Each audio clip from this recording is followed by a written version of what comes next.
Fossils of a large sea reptile that lived during the time of the dinosaurs were found recently on a Norwegian island. The reptile is the ichthyosaur. It lived in the oceans and grew to be 21 meters long. Whales are the only creatures to grow larger in the history of Earth's oceans. Until recently, their development was not well understood. Researchers believed an ichthyosaur from 250 million years ago would have had more similarities to a land animal than a sea animal.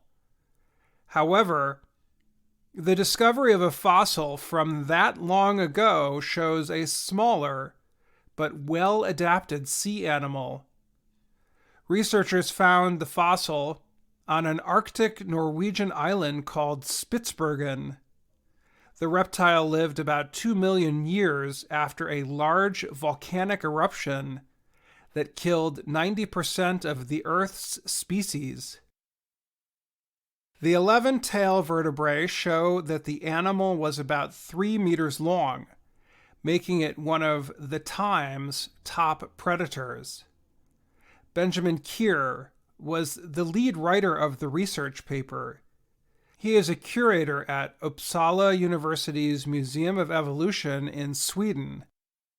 He said he was surprised that the vertebrae came from a fully oceanic ichthyosaur.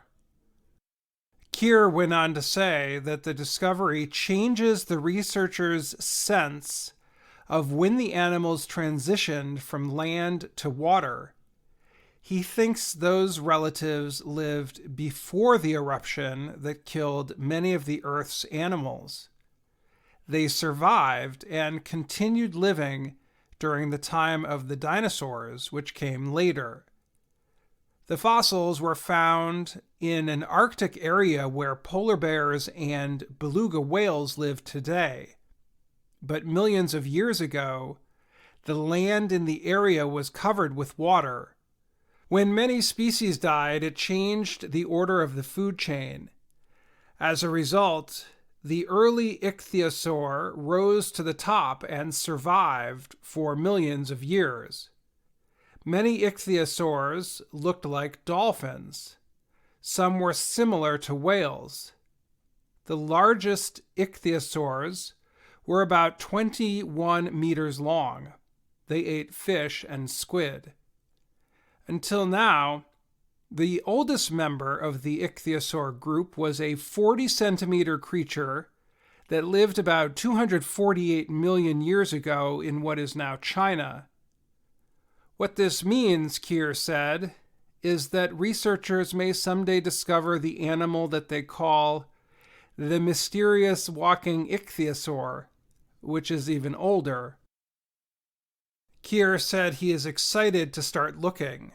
Now we will have to start looking in even older rocks, which is exactly what we'll be doing on our next fossil hunting trip to Spitsbergen this summer, he said. I'm Dan Friedel.